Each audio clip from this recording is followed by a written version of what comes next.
Well, good morning, good afternoon, good evening. I have no idea. I'm totally losing count on when people are actually watching these episodes. I know that some of you have joined us live. Yes, I definitely see you who came to class early, and it is so good to see you. I fully recognize that most people are watching this later and not live, so I'm going to be very cognizant and very aware of that. I do want to preface tonight's show by saying this, that with Father's Day right around the corner, I wanted to do an episode that is bringing up a very touchy subject. And yes, we're going to be talking about why our culture is so hell-bent on removing fathers from the home and attacking masculine men. And when we go through this, although we're going to be talking a lot about fathers in particular, I really also want you to always be thinking about that this has everything to do with just strong men in general, strong husbands, strong leaders, strong political leaders, just strong men in general, and how the whole world is watching their leadership and how we need their leadership, and how there has become this really obvious concerted effort to attack this kind of leadership in our culture. So, again, while we're going to be talking so much about fathers, it really is having to do with just strong men in general. So, one of the core questions is, what does happen in our world and in our culture when fathers disappear? And like I said, Father's Day is coming up soon. So I think it's wise to do an episode on fathers today. But to be honest, this is one of those topics that we should be discussing anytime and often today, because it is so incredibly important to our society at large, as well as for our future. Everything starts this when we see the chaos out in the world. We're seeing the chaos out in the world for a reason, and it is directly linked. The question I want to start off with tonight is this: when did we as a culture begin treating fathers, the leaders of the home, of future generations, and of a society as optional? When did that happen? There is so obviously a war going on attacking the nuclear family today. And so it's no surprise that the head of the household has become a target for dismissal or outright removal. We see it everywhere today. The movies, especially, sell us the idea that we don't need fathers in the home. We don't need a man, that we can do everything ourselves without them. We see it in advertisements. We see it in TV shows. We hear it in music, etc. And we also see it in the numbers, in statistics. We see it in the research on young men struggling to find direction today. We see it in the classrooms where teachers describe something different about the kids coming in today, a particular kind of restlessness, an actual hunger for boundaries that were never set. In fact, by the way, we see that in adults today. Adults that never had boundaries that actually need them, and you can tell that they want them. We also hear about confusion. These young kids coming in, the young youth, confusion about who they're supposed to become or how they're supposed to act. And we see it in young women who describe a pattern that the men in their lives, maybe the gentleman that they're choosing to date or go out with, or just men in their lives in general, that they're never quite showing up. They're not treating them right. They're non-committal. They don't know how to treat them, etc.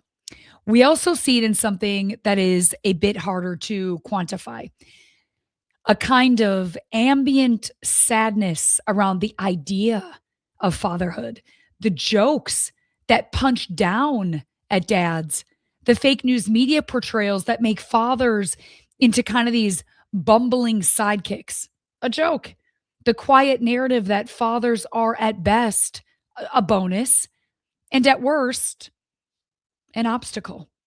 Coaches are pulling parents aside after practice to have conversations that have actually nothing to do with sports and everything to do with the kid not acting right. We've got employers today describing new hires as gifted, but unmoored, capable, but strangely fragile under pressure, no solid work ethic. They show up one day to work and then they go, nah, I quit. They don't want to do it. Youth ministers, school counselors, teachers, they are all noticing the same thing, a complete and total lack of formation because of lack of leadership from strong men in their lives, in their personal lives, and in the public sphere. And by the way, I just want to say this too. This episode is definitely not a condemnation of single mothers who are often in situations that they did not want. I myself was there once. Single moms are often doing something heroic in extraordinarily difficult circumstances. Similarly, this episode is not a weapon in any culture war. It's not even political, although some people in politics definitely use it as a political tool. Rather, and I want to be clear, this is recognition that fatherhood, strong men, masculinity, strong male leaders, real, faithful, present men inside fatherhood or outside of it, does something in this life that nothing else can replace. And we all benefit from it when it is there. But our culture and our world and the devil is doing everything that it can to diminish this. Sadly, we are slowly waking up to the fact that our silence about what has been happening culturally to strong men and fathers in the home has begun to cost us a lot. And guess what? If you're saying, well, I'm a woman watching this, or this doesn't apply to me. Yes, it does. It applies to every single one of us. Because when the family structure is fractured and sick people become sicker and they make everyone around them sick, it affects us all in society. So with that, let's kind of get into it. So what is happening to young men right now, you ask? Well, the data is striking about this. But the human reality underneath it is even more so. Researchers, educators, and commentators across the ideological spectrum are noticing something that we better start paying attention to and fighting to protect, by the way. So let's watch our first couple clips of the evening, and then we will discuss a little bit further. Taking away what the good role model is for men and then potentially demonize them by calling them toxic. No wonder men and boys are struggling to find their way in the world. Because I often ask the question, what is a good man in the modern world? I'm yet to find a good definition or a good answer. And even the research shows if you ask a young boy or ask a young man, who is your role model? They won't give you an answer. And if they do, they're few and far between. What a scary place in society that we're not getting the answers for young men to look up to have role models, to aspire to be. And so what evidence is there to back this up? Well, the CSJ Men in Culture survey in 2025 was really helpful. And it showed that when they did their survey, 46% agreed with the statement that modern dads are often treated as ineffectual or incompetent in proper culture. That's almost half. And 76% agreed that today's teenagers lack proper role models across popular culture. So when you're out and about from this, test this. Ask, who do men look up to? Who do they look up to and why? And see if you get an answer. And by the way, who are we all looking up to today? Who are we looking up to? Yes, young men, the youth, because they're the future leaders. But it is also all of us. Who are we looking up to? The question definitely has to be asked because there is a concerted effort to remove strong men leaders from the home and in the public sphere. Here's another one. Take a look, and then we'll discuss a little bit deeper. One thing I'm increasingly concerned about, because it's the experience I know, I'm concerned about mental health for everybody, frankly, but I'm very concerned about the rates and depression rates of young men in the United States and elsewhere. But we have a serious crisis of identity that people are starting to talk about. But even the mere mention of it, it sounds like, oh no, they're all going to rally together and do bad things. No, these young guys are so confused about whether or not they have any worth in the world or how to express their generative drive in positive ways. I think most of it starts with lack of, I'm just going to say it, of a strong, in the right sense of the word, paternal figure. But when I hear about people putting in their mouths, hanging themselves, like my friend Johnny Ferrer, or drug overdoses, this is preventable. It is preventable at the level of, sure, government institutions, but I'm saying, I'm putting the call out now, I think we got to crew up and take care of each other because time's going by. It's good to hear you say that. I think, I feel like it's making a comeback. I think that the reins got mixed up and lost, for quite a while there. And I think that because essentially we're kind of talking about masculinity, right? And structure. Yeah. And it didn't go well. It didn't go well. And that's why people like you and Joe and me and Lex and Jordan Peterson, and there's all walks of life here. I mean, you got a scientist, an MMA guy, a SEAL, a philosopher. I mean, people are gravitating to this because they're looking for some direction, and they're getting it. It's just from a new source, a way better source than what's been there for the last, 20 years? It's not Hollywood anymore. It's not media. It's us. And luckily, I think we've got even though we don't all know each other, I think we have an amazing crew that's extremely well-rounded. Where do you think that this movement's coming from, this need? Oh, I think that... I think it's instinct. I think it's instinct. That there's some core aspects of our psychology and biology that are non-negotiable. You can't suppress certain aspects of people's psyche. And I'm not talking about the bad stuff. I'm not talking about letting your shadow out. There's enough of that in the world, Lord knows. I'm talking about you can't take who we are as biological organisms, as psychological organisms, and try and contort. I ended that a little bit early, but do you guys agree? Do you agree that it is getting better? Well, statistics are not showing that, unfortunately. And I think it's because so much damage has been done for so long. When we raise the subject of young men struggling today, it almost immediately gets pulled into some sort of political territory. Depending on who's talking, it becomes either a story about fragile masculinity, but without saying that there's an attack on it, or a story about some other kind of attack that's kind of around the direct notion of, no, fathers are being attacked. Masculinity is directly being attacked. Strong male leaders are being attacked. It's almost like we are trying to convince an entire populace that men and women are exactly the same, and they're not. And while these framings have a place maybe in the discussion, they're missing the actual human element, which is that young men who will grow up to be the leaders of the family, future leaders, and the protectors of our societies are forming their identities from somewhere. This kind of goes back to what I always talk about, formation. But from where? From who? Because proper formation requires something really good. And then we get into, what does good mean? What is good?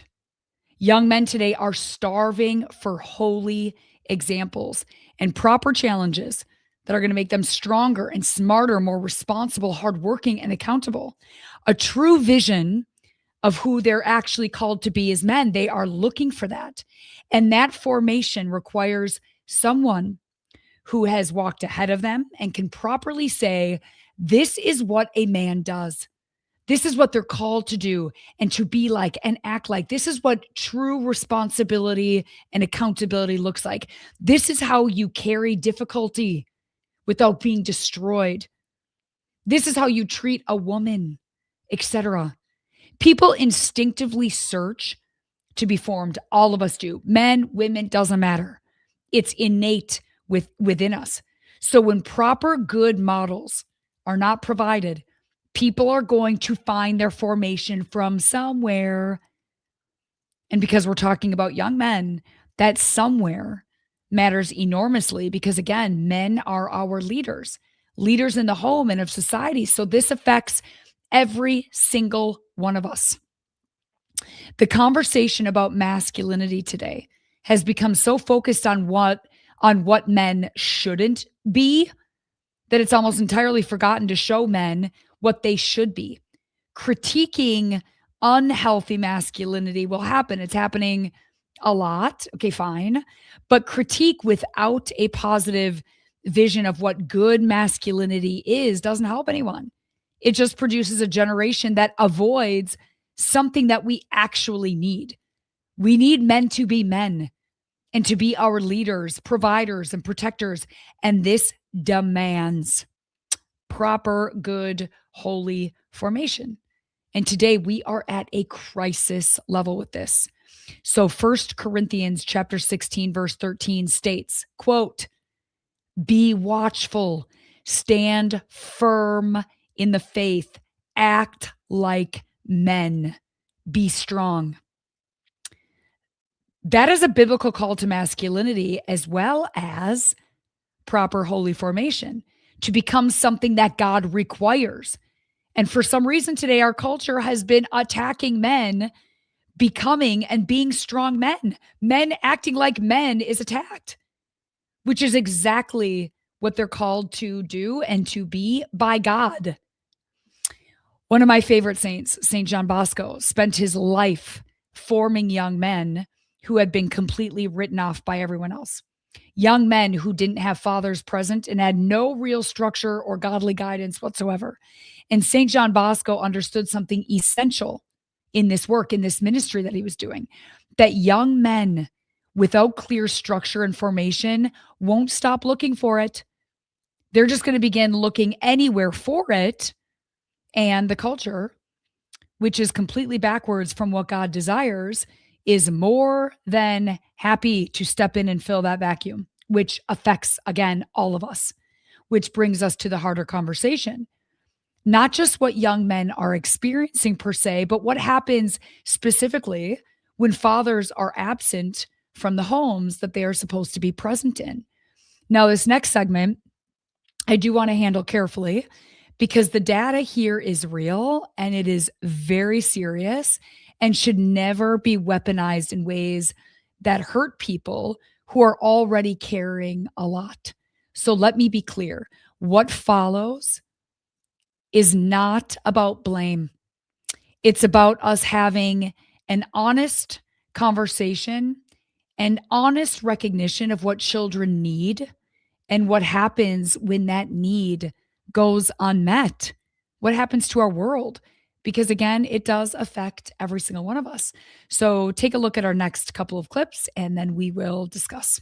Fathers aren't around, you'll often see little boys who are more impulsive, who are more aggressive. Fathers and mothers are both critical to the development of children, which is a very controversial thing to say today, because if you're raised without one, you are missing a piece. But they're not the same. And they're not the same because our hormones dictate they're not the same. So fathers produce a hormone in great quantities called vasopressin. Vasopressin is the protective aggressive hormone. And what does it do? It helps fathers to protect their family. There was a study that was done where mothers and fathers lay in bed and the baby cries. And the fathers sleep through the baby's distress cries, but the mothers wake up right away. With the rustling of leaves outside the window, the mothers sleep through it and the fathers wake up right away because the fathers are attuned to predatorial threat. So our nurturing hormones make us different. I mean, the fact that we can say that there are many things that are similar between women and men, of course, we're both intelligent, we can both be ambitious, but I think the idea that we want to kind of make everything the same when it's just not factual. It is the inconvenient truth that mothers and fathers' nurturing hormones dictate that if they are healthy and they've been raised in a healthy environment, they are different. Now, does that mean that a father can't raise a child and be a sensitive, empathic nurturer? It doesn't mean he can't take on that role. But if, as a society, we can't acknowledge the differences, then a father can't learn to be a sensitive, empathic nurturer, meaning these are instinctual behaviors. And so that infant, if that father is going to stay home with that baby, acknowledging the differences allows that father then to become a acknowledging the differences. And what's crazy about that is we can't even acknowledge the differences between men and women. And it's gotten so crazy today that we can't even talk about the differences at all between men and women. People are even confused about they were born in a body, but I don't know if I'm a man or a woman. This has to stop, because that confusion is what leads to a whole bunch of mental health issues, and it also opens the door for the diabolical. It does. That is the spiritual element. That is just the spiritual truth of it. So take a look at this next video and then we'll continue going. Stats basically show that the nuclear family, two-parent household, gives the kids the best chances for success in life. Stats show it. What will shock you is the stats do not deviate whatsoever from a two-parent household when they're raised by a single dad. So if they're raised by a single dad, the metrics barely change. But if they're raised by a single mom, this kind of shows why you need a man in the household for discipline and encouragement and maybe an ass whooping or two. All of a sudden the numbers skyrocket. More likely to do drugs, more likely to go to jail, more likely to do suicide, more likely to get incarcerated, and all that crazy stuff. So the right man in the house is super important for men. For men and for everybody. We're, of course, just scratching the surface here, but the research on father absence is one of the most consistent bodies of evidence in developmental psychology, let alone biblical theology. Children who grow up without a present, engaged father face statistically elevated risks across almost every measure of well-being, mental health, relationship patterns, educational outcomes, economic stability, and so much more. And again, single mothers doing heroic work deserve recognition, not judgment. Widows deserve honor. Difficult circumstances deserve so much compassion for sure. But what the data is pointing at that we can no longer ignore, and how God has designed all of this, by the way, is something structural, foundational. Something about what fathers, strong men, when they are present in the home, engaged, devoted, and especially when they are God-fearing men, uniquely contribute to the lives of everyone under their roof and out in society, but especially under their roof. And then those people go out into society and they end up contributing greatly. The fact of the matter is, fathers and mothers do not do the same job in different bodies, okay? They do. That's what the devil wants us to think. They do different things in different ways entirely. They complement each other by their very creational differences, and children need both. But statistics specifically show that what is most needed is strong male leaders. And that makes sense because God designed men to lead. I know that upsets a lot of people today, but it shouldn't. That is God's creation, and we are not smarter than God. We cannot put ourselves and our ideas and our opinions above God and his creation, okay? Ephesians chapter 6, verse 4 states, "Fathers, do not provoke your children to anger, but bring them up in the discipline and instruction of the Lord." Notice what this verse presupposes, that fathers are there. It presupposes that fathers are there. It didn't say, oh, if the father is still there, or if the men stay, or if you have a man in your life. It presupposes that fathers are there. They are there and they are present, paying attention, forming the children as God commands, being there for their wives, raising their children up according to what quote, the instruction of the Lord, actively involved in shaping who their children become, which affects our society, societies around the world, and the world at large, no doubt. In other words, this is a very big deal. It's a very big deal.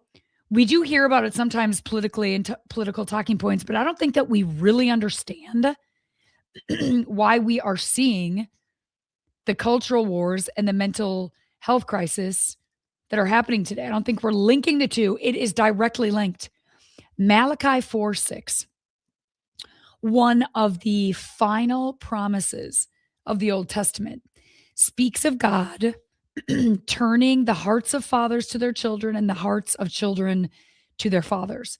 Now, interpreters of that passage have treated it as one of the deepest and most important longings embedded in the human story, because the father's influence and real men's influence in general is not incidental to human flourishing. It is the center of it. And when fathers disappear, the consequence of what has disappeared in the home eventually appears in many different ways, affecting their families and ultimately plaguing entire societies. This should be a wake-up call. No wonder we see on the news what we're seeing. The instability, the purposelessness, the fractured relationships we see today at scale, these things have addresses. They come from somewhere, and now we can clearly see where. The data is leaving no gray area. And a serious, honest look at that data points toward the exact same place. It's scary. Children who grow up wondering who their father was or why they left or why he stayed but was never really present, or etc., carry all these questions into adulthood. And it shapes how they see themselves, what they believe, why they are the way that they are, how they act and how they react, etc. And again, there is zero condemnation here. This is just the weight of what fathers carry and what it also lost when they put that weight down.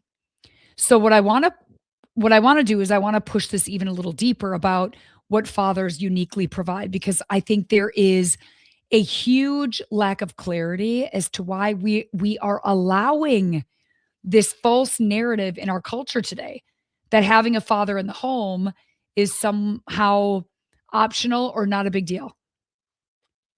We talk a great deal about what children need: safety, affirmation, opportunity, resources, etc. And all those things matter greatly.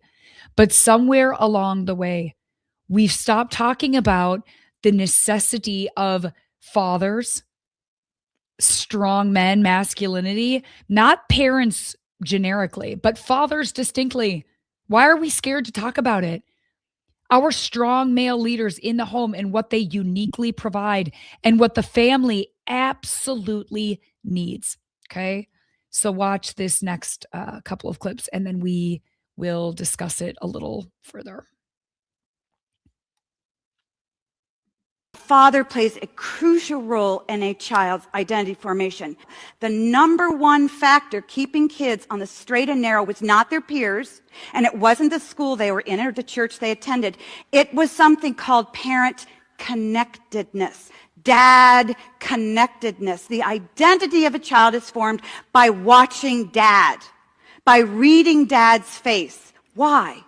Because every child needs 3 questions answered by mom and by dad. Dads have an authority in a child's life that is unmatched by any other person. Every child, whether they're 5 or 15 or 55, looks to their father to have 3 questions answered. 1, Dad, what do you believe about me? What do you think about me? Am I good? Am I smart? 2, Dad, how do you feel about me? Am I lovable? Am I good? 3, Dad, what are your hopes for me? Do you have hopes for me? Do I have a future, Dad? Kids who don't have those questions answered by their fathers live in chaos, I know this, I see this, you know men like this. Our prisons are filled with men whose spirits are crushed because they've never had those questions answered by their dads. So true. Part of the ministry I work in for an archdiocese under my direction is a prison.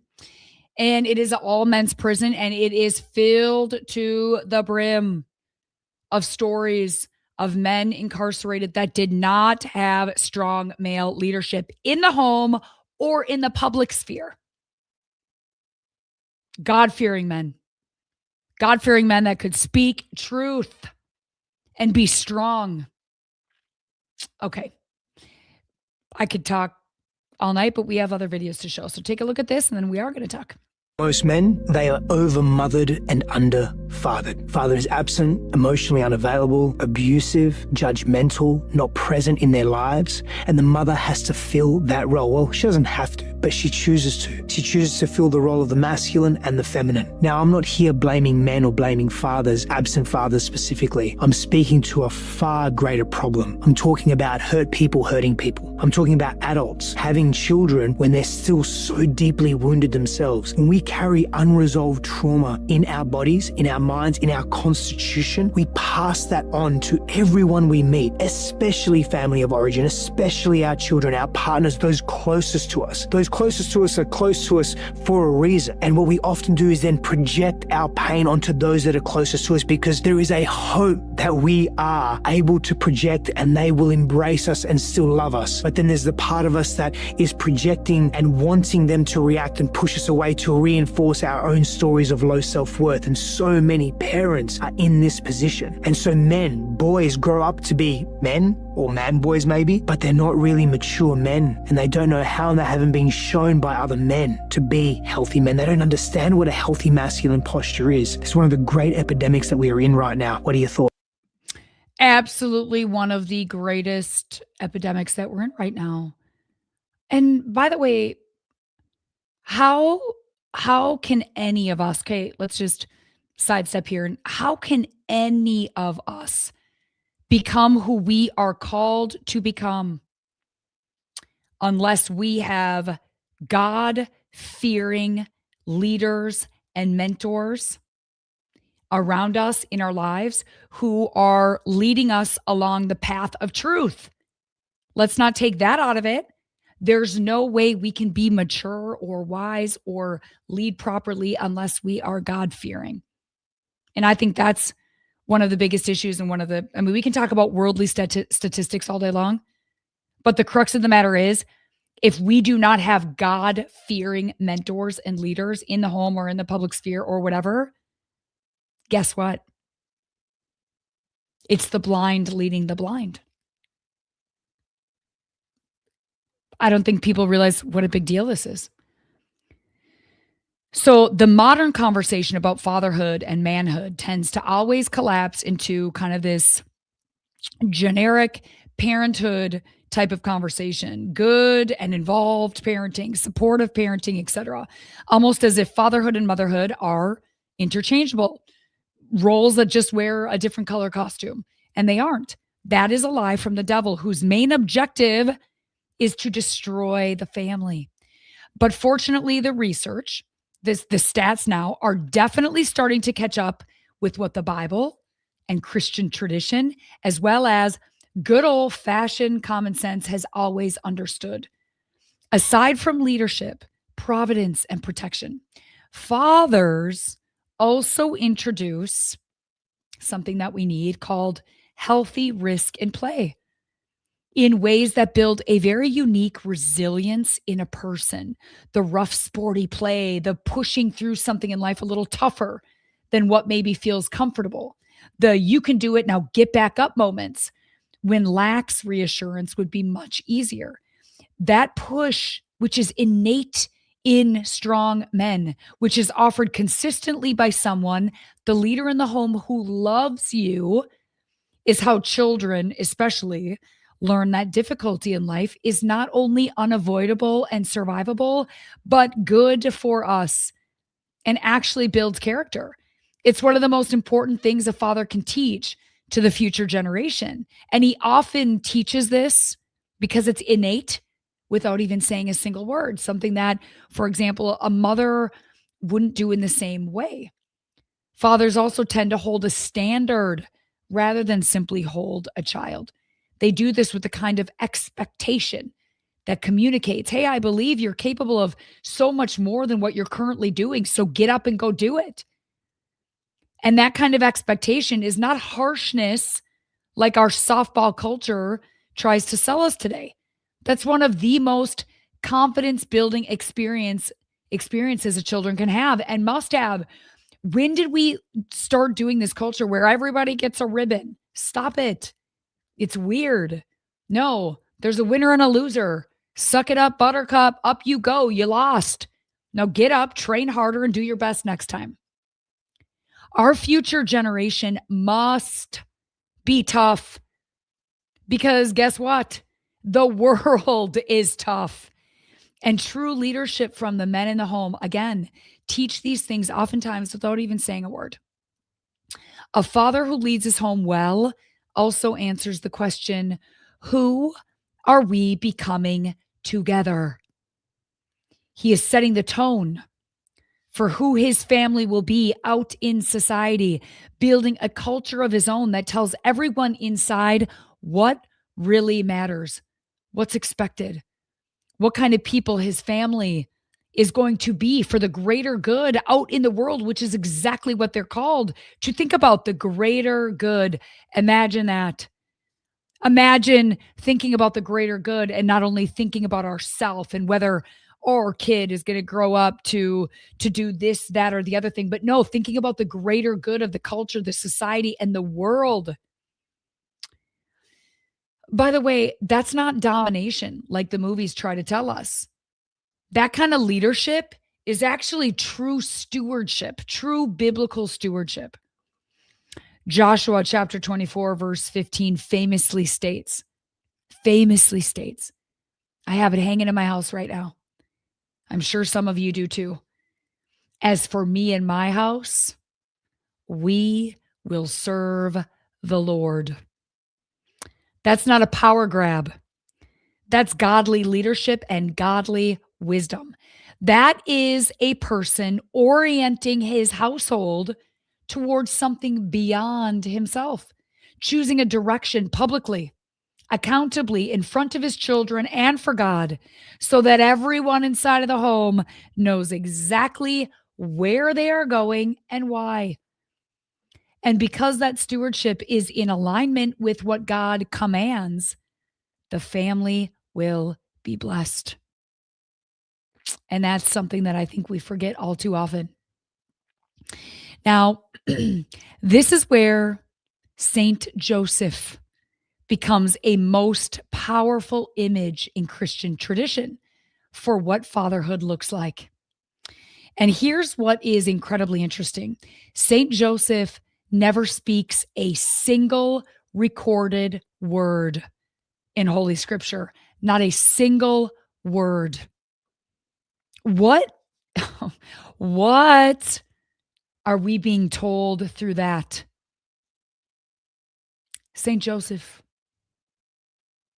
meek and humble at heart, just like Christ, but labeled as the terror of all demons, strong and courageous. We know from Scripture that Saint Joseph is a very hardworking man. He's a carpenter.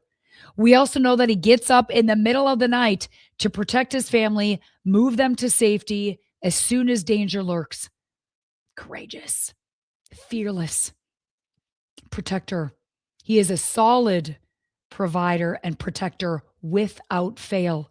He stays and fights no matter what happens, even when things are the most challenging.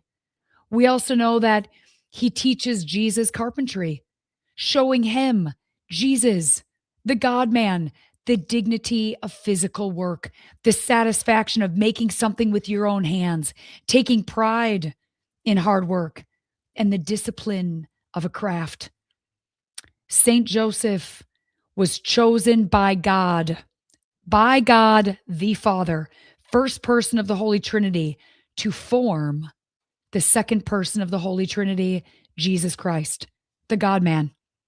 And God knew exactly what he was doing when he chose Saint Joseph to be the example for all of mankind of husband, gentle, humble, meek, father, and true leader. His leadership is not expressed in lengthy speeches, but in action, in reliability, in the daily unglamorous work of showing up and doing exactly what needs to be done for his family and for God. And these are some of the greatest qualities that we've completely hidden in today's modern world. Unfortunately, when we fail to uplift these beautiful traits that can only be filled by men in the men virtuous sort of way, and when reliability and accountability slowly disappears, something quickly moves in to fill that space every time. And what fills it tells us a great deal about where we are today as a culture, as a world. Just turn on the news. It's no secret. So this next segment probably deserves the most careful attention because it gets at something that's one of the most significant and under-examined dynamics of our culture today. That when fathers and husbands are absent from the home, formation does not stop. It merely changes hands, and the consequences have been absolutely astounding. So take a look at these next couple clips, and then we will discuss. Know your father, you don't know yourself. And you spend all of your life trying to find out who you are when the person who was born to tell you didn't deliver the message. So you try all kind of stuff. You become all kinds of people. And you keep walking, but you limping because you act like you don't care, but you care. Mamas, you keep talking about what's wrong with them. The introduction was missing. A pair of shoes ain't gonna fix this hole. So you know what they do? They go get with a group of people who are doing the wrong thing, but at least there's somebody. Or you ever seen your children hanging out with people you know they ain't got no business being around? Those people have made a living off of getting close to your children off of their deficiencies and weaknesses. They make them feel special, which is why you can't pull her away from him. Somebody's daughter is with somebody you know good and well they shouldn't be with, but he's a father figure. He's a father figure. Again, when something is absent, something else is going to jump in to fill that space. And the devil is more than ready and willing to fill that space. Here's the next video. Take a look. Anything like this in the mental health statistics, rates of anxiety, depression, self-harm are fairly flat from the 90s through 2010, even 2011. There's no sign of a problem. Suicide rates fluctuate, but they're actually going down until 2007, 2008. No sign of a problem in 2011. And then all kinds of data from the US shows hockey stick shaped curves. It just goes up, up, up, especially for girls. The curves are really sharp for girls. So whatever it is, it hit girls, and especially preteen girls in the early 2010s. And the boys are getting more depressed and anxious and lonelier, but it's not so sharp, and that's a really important clue. And that's why we sort of didn't see what was happening with the boys as much. But my point is, something changed, and it's not just mental health that got worse. Test scores started dropping. Something changed in human childhood, because when we discovered it wasn't just the US, we saw the same shapes in Canada, Australia, Scandinavia, Europe as a whole. So something changed globally that's affecting human development in a disastrous way. And that something was? That something was, well, the short answer is social media, but the longer answer is not, it's not actually social media per se, although for girls that is the central thing. It's the complete rewiring of childhood. You know, we have 200 million years of evolution for a mammal childhood, and it has to go in a certain order, and it has to have play, and it has to have rough and tumble play, and it has to have chasing games and all sorts of things. You develop the skills. And then how about all of a sudden we give everybody a video arcade in their pocket, a porn theater in their pocket, a gambling casino in their pocket, every television station in their pocket. Oh, and they can bring it to school. How about that? That's what changed. the loss of what we would recognize as childhood, the loss of the kind of childhood that almost everyone in this room had, and the replacement by basically just different apps.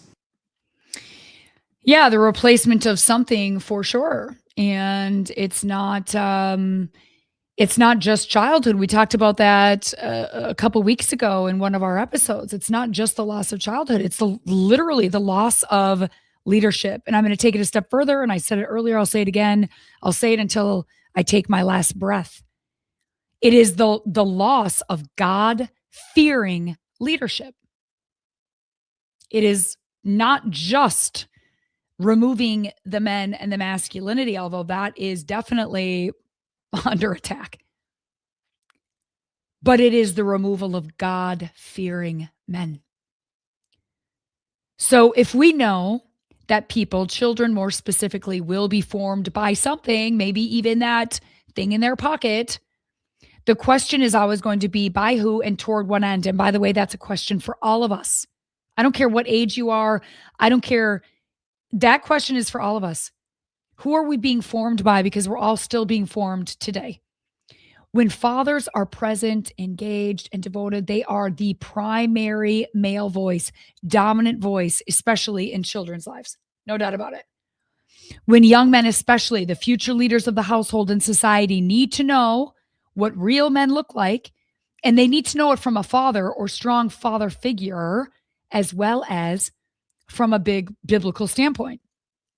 How men, according to God's design, should act, what real responsibility looks like, what strength and courage looks like, etc. And this is all learned by men by having fathers in the home. In the home, or at least some very strong father figure. When fathers are absent, that question of who is forming our youth doesn't go away. It only intensifies, and children and young people will go looking for the answer somewhere else. And for a generation of young men today, the answer is increasingly coming from online personalities, influencers, content creators, etc., most of whom are usually the opposite of what God wants and calls us to be. First Corinthians chapter 15, verse 33 reminds us that bad company corrupts good character. That is not a moralistic cliche. It is a developmental observation. The people in our lives shape us. Our friend groups shape us. Our friends, our colleagues, our families, they shape us. And this is especially true for people who have access to children. Formation always flows through proximity, repetition, and trust. Again, 1 Corinthians chapter 15, verse 33, tattoo it into your soul. Say it to everyone you know. Bad company corrupts good character. Romans chapter 12, verse 2 says to, quote, not be conformed to this world. The world will not form us properly, which is why the Bible says that, to not be conformed to this world. So without someone actively shaping a child or any of us towards something good, true, towards something godly, the surrounding culture is strong and it is going to come in and do the job. We can never think that we're stronger than the devil and the world, the flesh. If we do not have God, we will fall every single time. So if we adults will fall, imagine youth, the future generation. Saint Augustine understood this well from personal experience. Before his conversion, he was shaped by everything around him, all the pleasures of the world, man-made and man-centered philosophies, all of his ungodly friends and the company he kept. Bad company. St. Augustine was not weak-willed. He was just unanchored in God.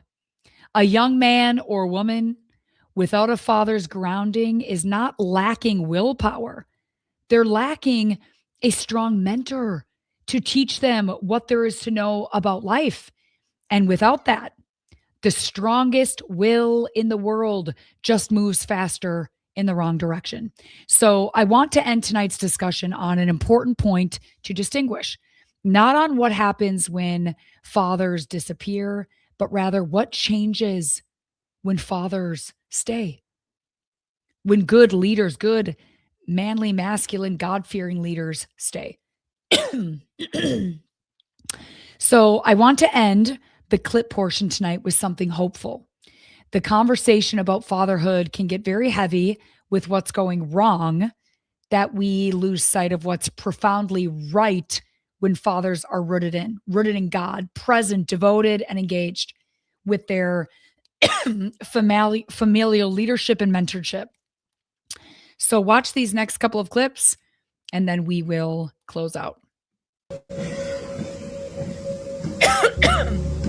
There's a reason that God is called the Father, and it's not because the universe needed a metaphor. It's because this life runs on Father's love. A mother's love brings you into this world, nurtures you, protects you, shelters you. But a father's love, that's the love that forges you. It's the love that holds you accountable, the love that gives you consequences, but teaches you how to walk into the storm and not break. In this world, we don't grow up without friction. We don't mature without adversity. And we don't gain wisdom without being humbled. And that's why a father's love doesn't always feel great or soft. It feels like discipline.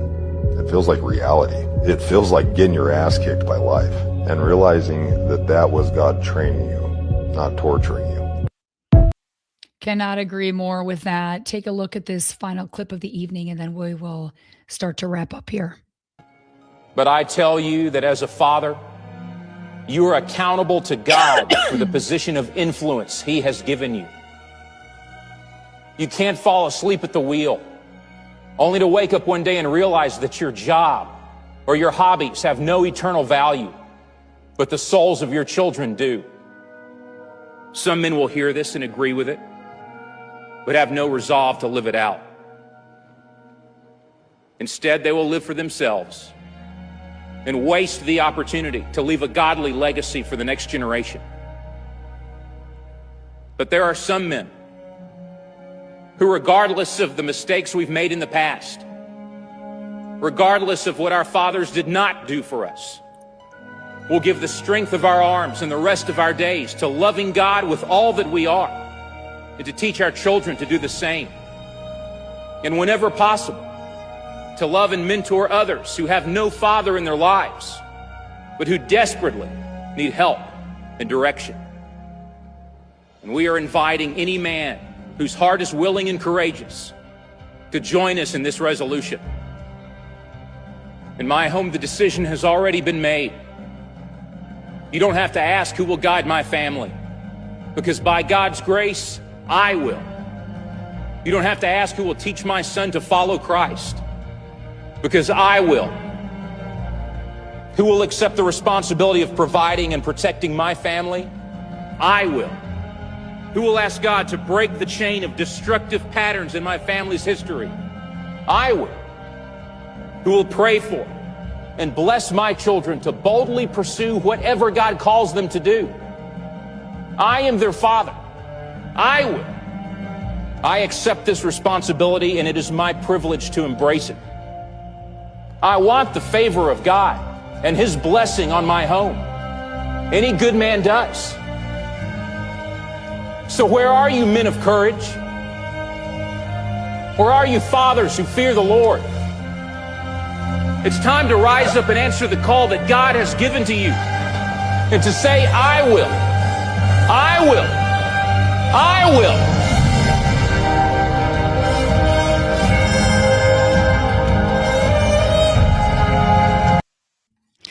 I will. That's what we need. I will.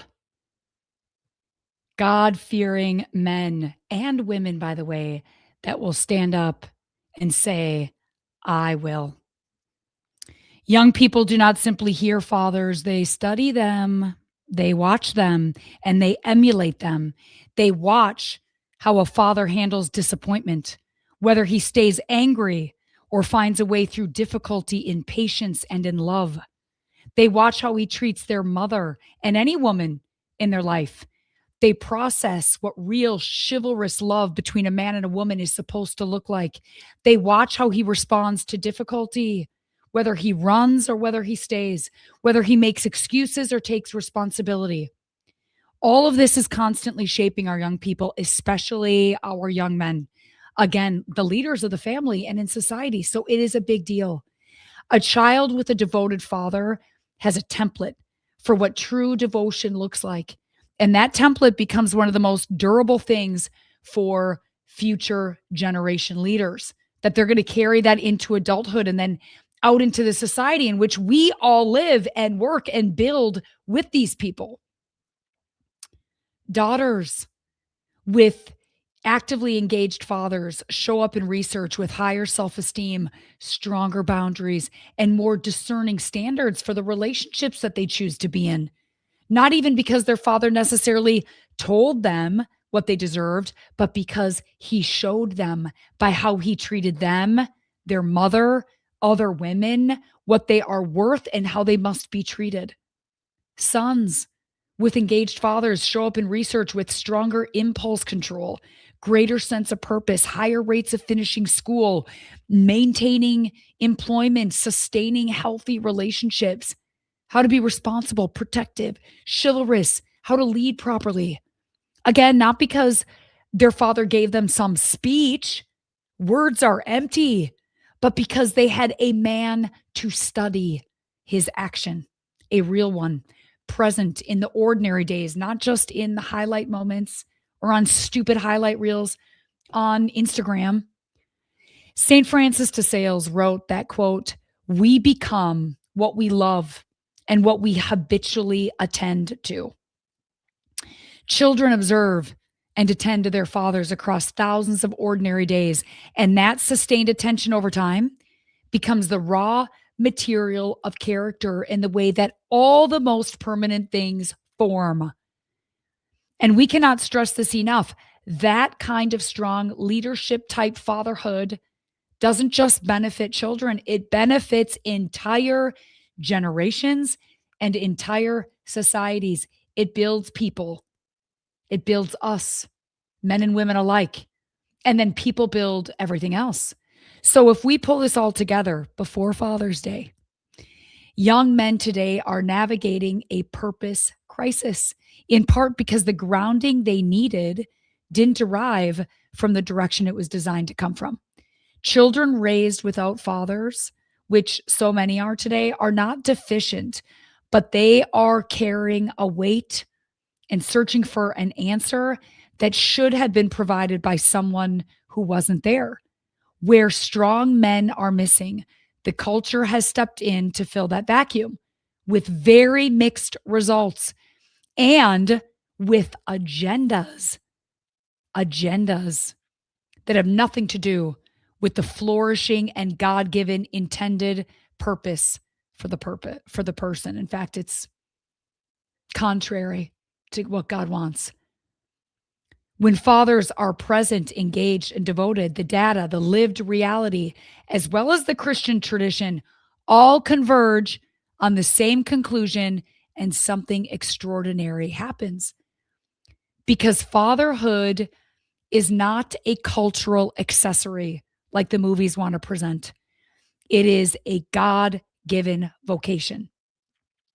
And God-given vocations that are gone unanswered always have extreme consequences. The Christian tradition is seen as unusual to the modern world because it has a patron saint of fathers and places that patronage with a man who demonstrates true fatherhood, not through words, but with unwavering God-fearing faith, presence, strength, and action. Not words, action. Saint Joseph is the model for men, not because he was perfect. Saint Joseph was not a perfect human being, but because he was steadfast in his faith, knowing exactly what God expected of him, courageous enough to lead from that source, God, and unwavering in his commitment, his vocation of husband and father. Saint Joseph was raised up to be who he was because of his faith, his humility, strong leadership virtue, and because he showed up and he stayed no matter what. No, fatherhood does not require perfection, but it does require faith, courage, consistency, strength, and presence. The long, quiet work of being there and doing the hard work that true leadership and stewardship requires.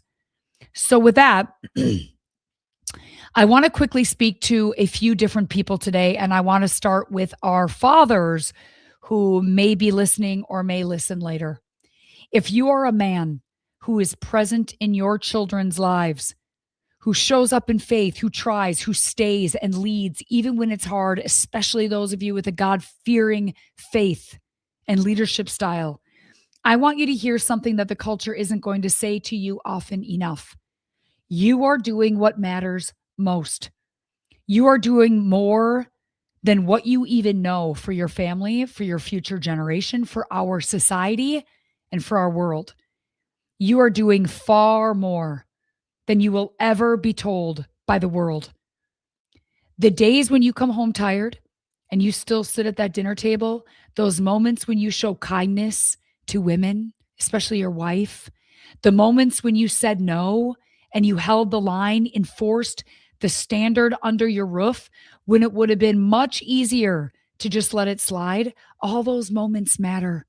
Your children and young adults are studying those moments. All those times you apologized when you got it wrong, humbling yourself to show that men show true leadership by admitting fault and staying humble. You were teaching them something about humility and accountability that no classroom could ever replicate. You do not have to be a perfect father to be a formative one. Your presence and your strength does more than you will ever realize this side of heaven. Think about St. Joseph, who never gave a sermon. He never wrote a letter that got preserved, left no recorded words in scripture. What he left was a God-fearing life devoted to his wife, family, and society. Unglamorous in daily hard work, unwavering in his constant presence and protection. And the Son of God himself carried that formation of his youth into his future ministry. If St. Joseph's quiet consistency was sufficient to form Jesus of Nazareth, then your consistency is sufficient to form the children God has given you to well steward. And make no mistake, your stewardship is way bigger than just you and your children. Your stewardship will affect many generations to come. It'll affect the world around us all in some way. And I also want to say something to the younger men who may watch this and be feeling something that's maybe hard to pinpoint, especially the ones who grew up without a father present, or who had a father who was physically present but emotionally somewhere else, or who are carrying a wound from a father who failed them in some way. No one can minimize what you are carrying. The father wound is real. It shapes people in very real ways. And if you have it, you know exactly what I'm talking about. A particular kind of hunger, a particular kind of uncertainty. But that wound is not your final destiny. The formation you didn't receive does not have to be the formation that you repeat. The story handed to you is not the story you're required to pass on. The truth is, the cycle ends when someone decides that it ends. And that decision can be yours today. Thanks be to God. We have a Father in heaven to emulate, St. Joseph to emulate, Jesus Christ to emulate, all the strong and courageous Catholic men, canonized saints, early church fathers, the apostles and their disciples, etc., to emulate. Thanks be to God that when someone on earth falls short, and they will, that is not the final word. That is not the final chapter of our story, of your story. God made sure He made absolutely sure that we have others to emulate when our own may not have been there. But you have them to choose and to emulate. And my advice would be to choose to follow them, these strong, courageous Catholic men of history, over the modern day influencers of this world. Our Christian ancestry is full of men who became extraordinary fathers despite receiving very little of what fatherhood was supposed to look like. We talked about St. Augustine. We'll talk about him again. St. Augustine's father was not a model of virtue by any stretch. And Augustine himself, in his early years, was not a model of anything for anyone. And yet, he became one of the most significant intellectual and spiritual fathers in church history because at a certain point, he turned toward heaven and its models to emulate, and he let them. Not the world, not some creepy Hollywood type, not some creepy politician shape him. No. He was shaped by strong, powerful Catholic men. He let heaven's men reshape him. And because of it, we still write papers about him and study his life today. Formation is not only something that happens to you in childhood, it is something we can choose as an adult today, right now, all of us. The church exists in part for exactly this purpose, to be the family for people whose earthly families were broken, to offer the grounding that wasn't received, to introduce people to a heavenly Father whose love is not conditional or broken like earthly love is. And real quick, I want to speak to anyone, all of you listening, of any background, any family situation, who is watching this and feeling the weight of what we're talking about and how important this topic actually is today. We are not helpless in this. Cultures change because people within them make different choices. Families change because individual men and women decide that a certain toxic pattern of life stops with them. Malachi's ancient promise that God will turn the hearts of fathers toward their families and the hearts of their families toward their fathers. That's not a relic. It's a living hope. It speaks to one of the deepest longings in the human story. And it suggests that the repair of this wound is never beyond reach. But it starts with a person choosing the right path, a man deciding to stay when they want to leave, a father choosing presence over escape, a young man deciding that the wound he carries will not be the wound he inflicts on others, women choosing the same, a family choosing to be deliberately, imperfectly, consistently the kind of family that forms people towards something holy and good in order to change the world around them for the better. We all play a part in this, and the change starts with us. The culture does indeed watch families. Families watch fathers. Fathers watch something too. And who a father watches must be God. It's all leaning upward to the leaders, upward towards heaven. Christ, fathers who are watching God, by the way, and this speaks to all of us. We're watching God. Christ, who washes the feet of others. Christ, who says that the greatest among you will be your servant.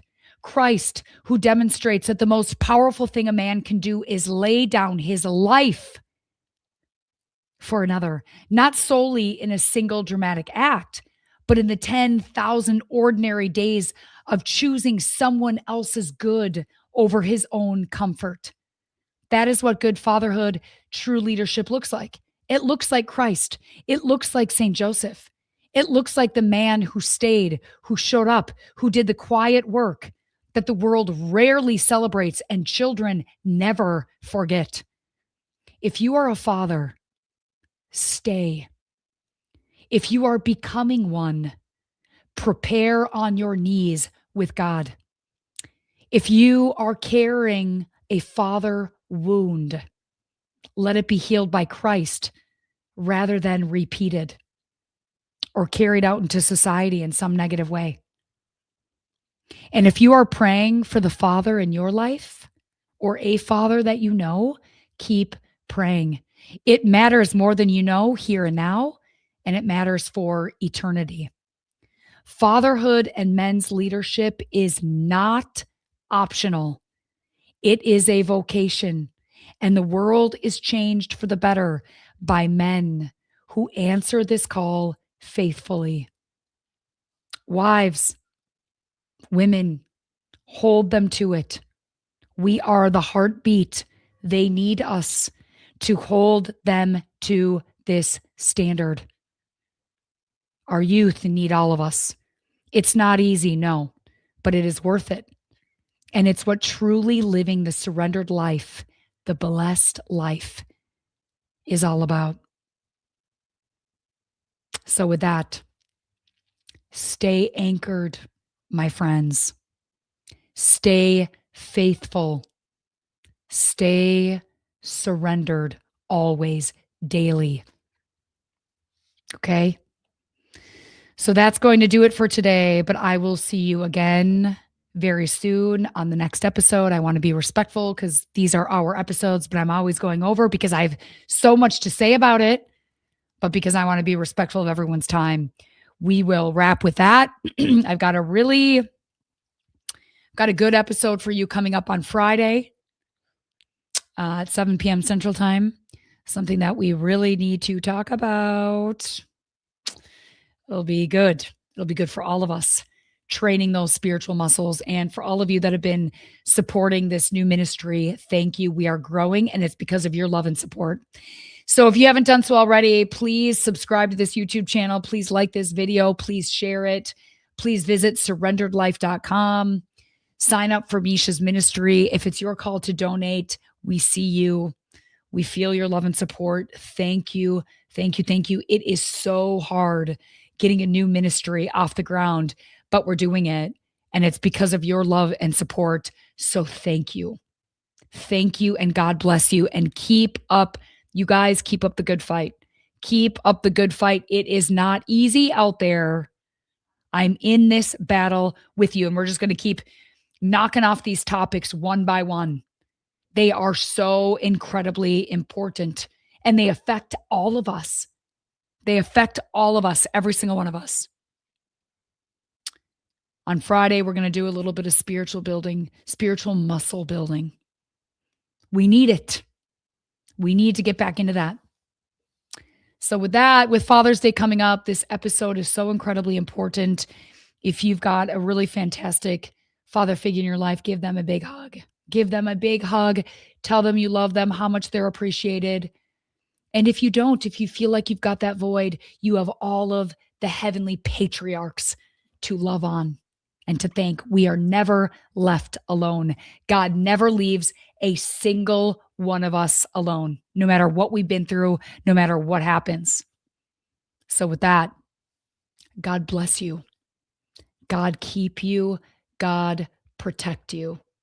Love you guys, and I will see you again on Friday for a spiritual muscle building episode, because we need to be warriors. No more weak Christianity. No, it is not helping anyone. And we have to do our part. God is looking at us individually.